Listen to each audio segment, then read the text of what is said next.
It is just crazy that I love what we get to do at Kingdom Creator of helping people share the gospel online, whether they currently have a business or not. Because the craziest thing for me was once I went against what the world was doing, against what the industry, the coaches, the gurus were doing, and I started just sharing the gospel online, not really caring if somebody hit my page and knew that I did marketing, knew that I did all the different things that I do.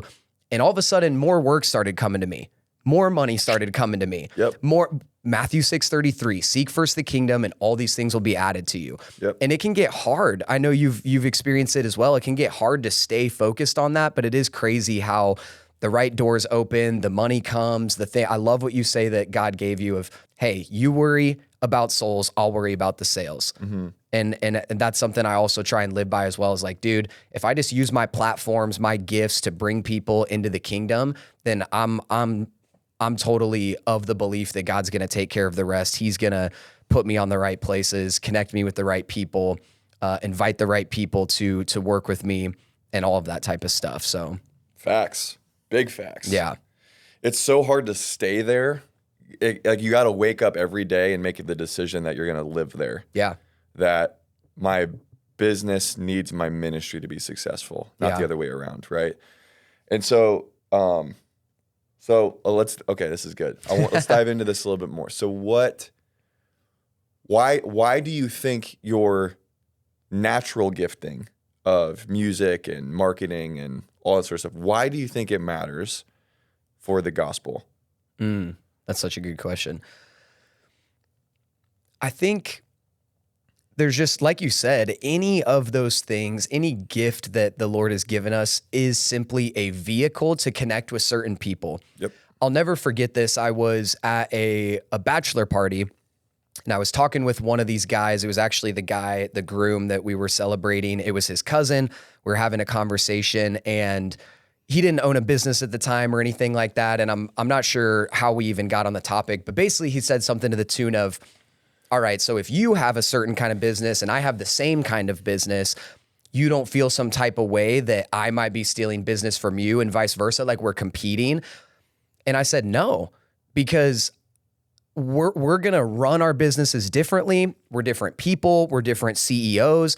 And I'm going to attract a certain kind of customer and you're going to attract a certain kind of customer. And you may be better positioned to serve that customer because of your experiences, because of the way you run your business, because of the way that God's created you.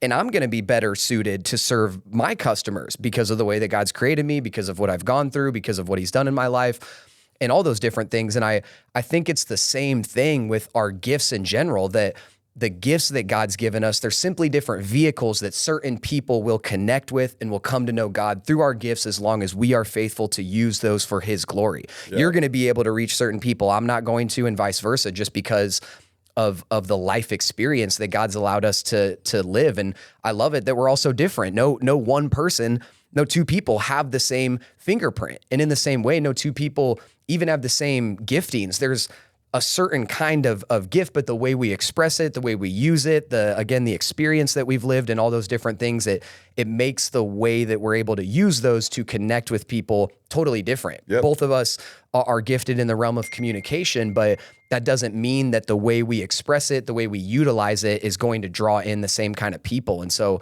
for me, again, it just comes back always to stewardship. Hey, if I just steward well the things that God's given me, not only is he going to increase them, but I'm going to reach the right people that he's called me to reach, because he knows everything. He knows the people that are going to come to us. He knows the way he's created us. He knows what he's given us. And so everything kind of plays into each other. And I'm not worried about, oh, that guy has that kind of platform and that business is the same as mine. Well, how am I going to compete? It's not a competition to me. If I do what I'm called to do, God's going to bring the right people and I'm just going to be faithful to utilize those gifts that he's given me to do that, and know that he's going to take care of it on the back end. I'm going to reach the right people that he has coming to me. Yep. So do you know whose anointing you have?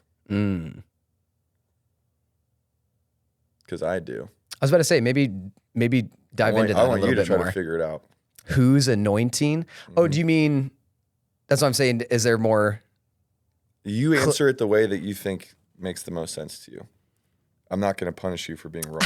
I just want to see what's in there. Yeah. I mean, immediately, obviously, the answer that first comes to mind is clearly God's anointing. Yeah. But I assume there's something more, something more that you're going for. I don't know if there's anything else that immediately comes to me as far as that goes.